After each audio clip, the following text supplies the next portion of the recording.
Hi there, I'm Coach Kenneth. And I'm Coach Victoria. And in this video, we're going to be talking to you about why the avoidant ex distances after deep intimacy. You know, it can be really confusing to be with somebody and things seem like they're going great. You're getting along. It just feels so good to connect with somebody on such a deep level.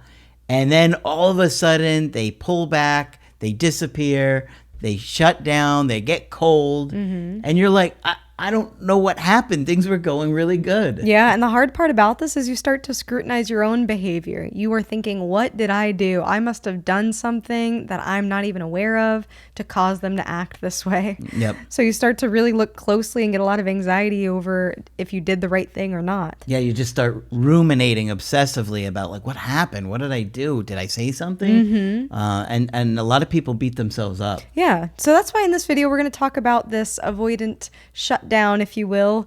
We were talking about the word deactivation and how it sounds a little bit like a robot. So we use distancing, you could say deactivation, shutdown, those types of things. But you all understand what I'm saying. When the avoidant distances, Log off. They log off. They tune out.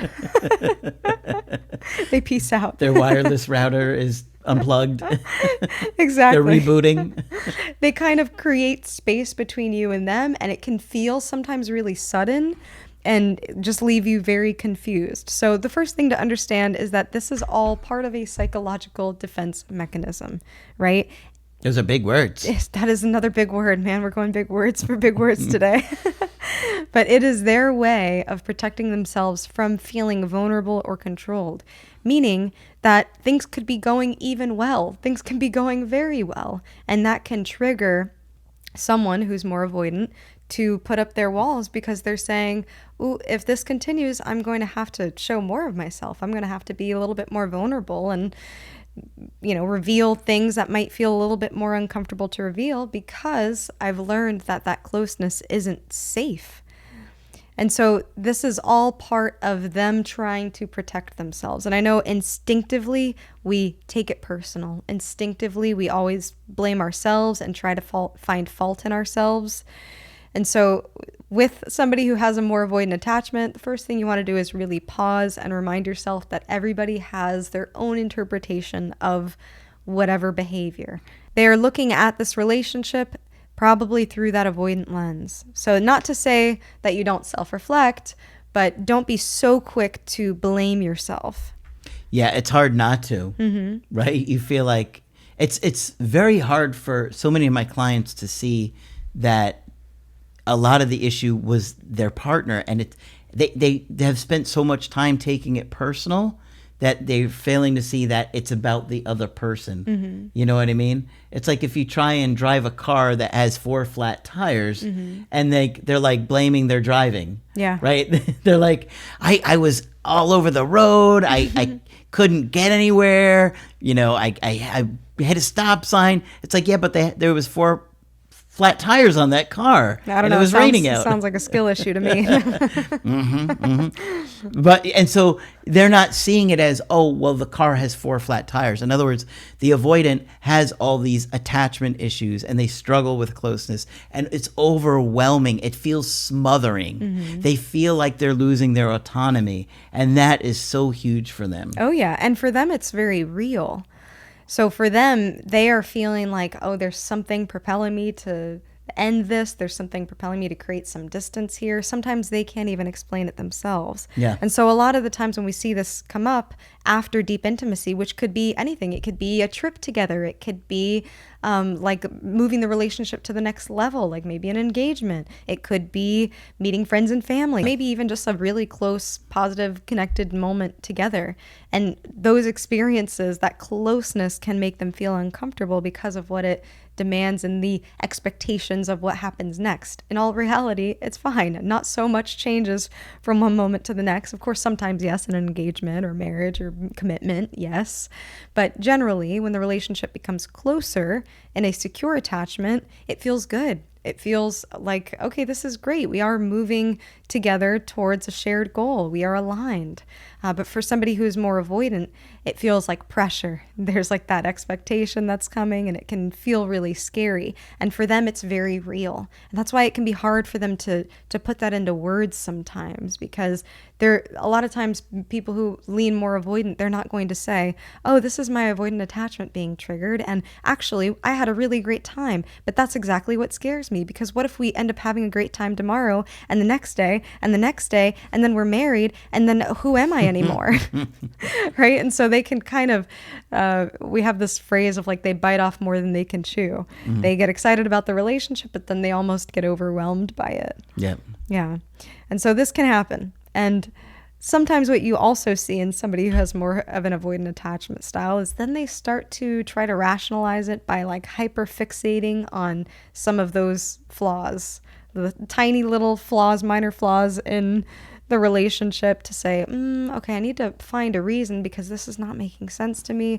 And I'm going to nitpick this really minuscule detail. Oh, yes. Like, I don't know, the way that you fix the bed in the morning is really irritating. Or, Yep.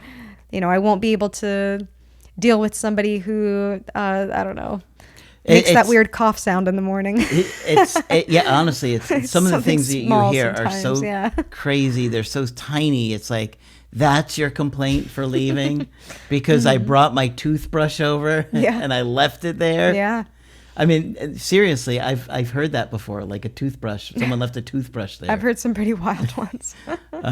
So if you've heard them, leave them in the comment section. We'd like to see what you've heard. Yeah. So a lot of times they try to rewrite the narrative of the breakup, of the relationship, and they'll say to themselves, oh, I just don't feel it. Or sometimes they try to be vague with it. So you're kind of like, well, what are you saying? Where is this going? What's happening? So we're not talking about the breakups where people have very specific reasons. Like, okay, well, when, you told my mom that she looked like a pig, that was the line for me, right? We're talking about things that are a little bit more obscure. I said she smelled like a pig.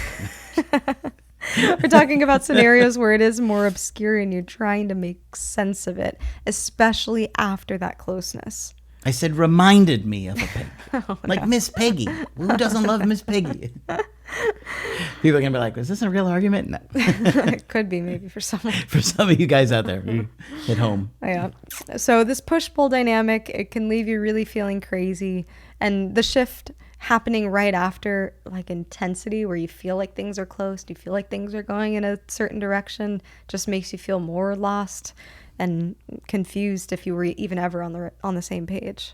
Yeah, it really does. It makes you reevaluate everything, and there's a lot of sitting there of blaming yourself over and over again, and it's hard to get out of that loop because it's hard to see like this is really about them than it is about you. They make you feel like it's you. They do such a good job of taking those little things, and they said to you one time, you never take me to the beach. And they're like, I told you never take me to the beach, and you didn't take me after I mentioned that. And like, yeah, but you've said it like one time. Yeah, and you should have heard what I had to say. Yeah. Little things like that. I've literally heard that one before. Yeah, it'll be nitpicky type things. I want to warn you, trying to reason with them or push for answers probably will only push them further. And I say this because many of you in this situation, you're thinking, well, my partner or my ex is avoidant, and now I'm just realizing this. I should tell them that, and then we can fix the problem. It seems so simple.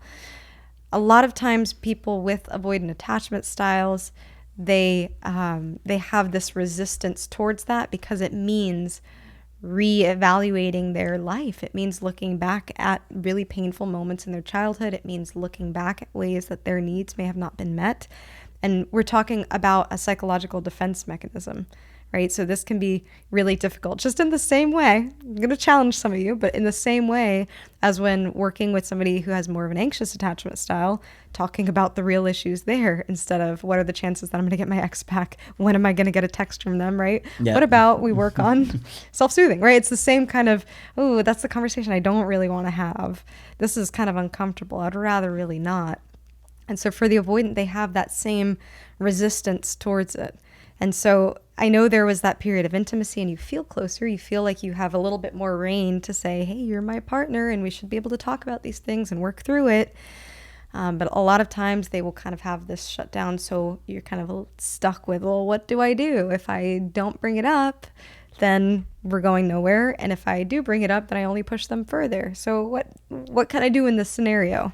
Yeah, it's very confusing and overwhelming, and you're sad and you're scared and you're anxious, and it's tough not to push for that reconnection, but you really just want to have a better understanding that this is a lot, or mostly about, in this particular situation, right, that it's a reflection of them and their emotional threshold, that they can handle things, and not so much a reflection of your self-worth, which is what it feels like.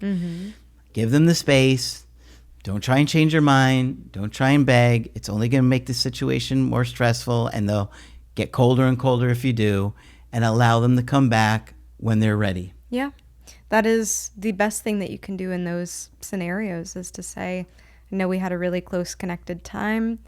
You're needing that space, respecting their request for that space, and allowing them to go through that process. A lot of times, avoidants over time will start to self-reflect on their own and think, oh man, why did we break up again? Oh, was it over the toothpaste thing or this thing or that thing, right? And so you have to be willing to give them that time. And then if they are willing to have a conversation about, what's been going on, and they are coming from a more receptive place, meaning they reach out to you, they come to you with some humbleness there, they're willing to have a conversation, then things can be different. But if your ex does distance after a very intense period of closeness, here you have some understanding as to why. Hopefully we've explained why that happens and helped you work through it and understand it, to not automatically blame yourself. And we're here to talk to you about these issues. That's why we do the coachings and talk to you guys every day about these situations, because they are very confusing. So if you'd like to get our help personally, you could do that on my website, askcraig.net. I do email coaching and I do Zoom calls. Coach Victoria is also available for Zoom calls. I'm here whenever you'd like to chat. But that's it for this video. I'm Coach Craig Kenneth. And I'm Coach Victoria. And we will talk with you soon.